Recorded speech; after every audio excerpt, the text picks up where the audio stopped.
में बच्चा है, नारी के गर्भ में संतान है, नारी के गर्भ में संतान। और एक बात और स्मरण रहे, नारी अगर गर्भस्थ बच्चा है और नारी को ऐसा लग रहा है कि ये जरूर कुछ परेशानी, कुछ कष्ट जीवन में आने वाला है, हो सकता है मेरे बच्चे को, शंका जो होती है उस समय पर भी स्वधा का स्मरण मूल हो जाता है। स्वधा का स्मरण मूल हो जाता है। हम तो कहेंगे, कई लोगों ने भ्रम पैदा कर रखा है, कई लोगों ने भ्रम पैदा कर रखा है। कई महाराज लोग कह देते हैं कि जब गर्भ से नारी रहे तब शंकर भगवान को ना छुए, शिवलिंग का स्पर्श ना करे, शंकर जी को छुए नहीं। ना जाने कौन से महाराज ने कह दिया, एक आध बार मिल जाए तो पकड़ के सी और लिया।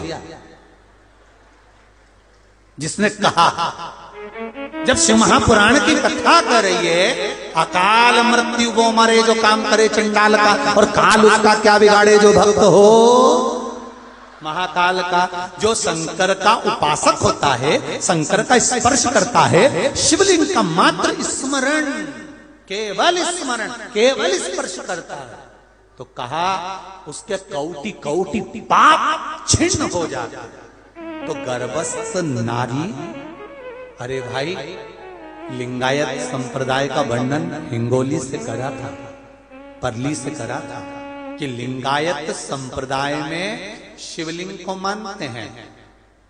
बच्चा गर्भ से जन्म लेता है, मां जब तक बच्चे को दूध नहीं पिलाती, जब तक उसका गुरु मंत्र नहीं हो जाता। उसको लिंगायत संप्रदाय के संत आकर जब तक गुरु मंत्र नहीं दे देते, तब तक नारी उसको दूध तक नहीं पिलाती। यहां तक वर्णन, विचार करिए जरा। तो फिर कौन ने कह दिया कि शंकर भगवान के शिवलिंग को छूना नहीं चाहिए, गर्भवती नारी को स्पर्श नहीं करना चाहिए? और कौन सी पुराण में लिखा है, कौन से शास्त्र में लिखा है?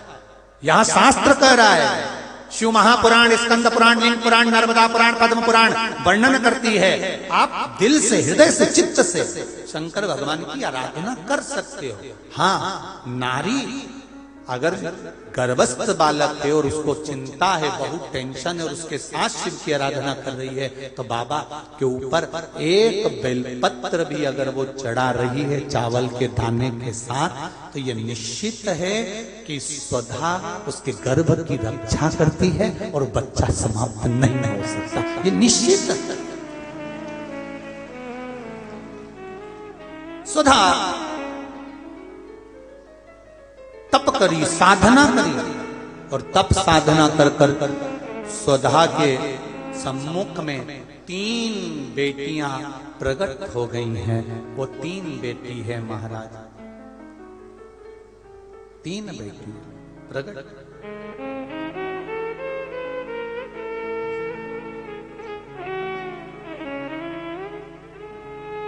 महाराज मैना, धन्या और कला, ये 3 बेटियों का प्रागट्य सम्मुख में हो गया। आप देखेंगे कल की कथा में कि मैना, धन्या, कला, इन तीनों के नाम से जिसको स्वप्न में सांप दिखते हो, मरे हुए व्यक्ति नजर आते हो, या घर में बार बार घात आ रही होती है, तो पितरों की 3 लड़कियां, मैना, धन्या और कला, इन तीनों के नाम से पीपल के पत्ते की बंदरवाल कैसे बांधी जाती है, जिससे घर में सांप भी नहीं निकलते, स्वप्न में सांप नहीं दिखते, और घर में कोई गलत कार्य नहीं होता।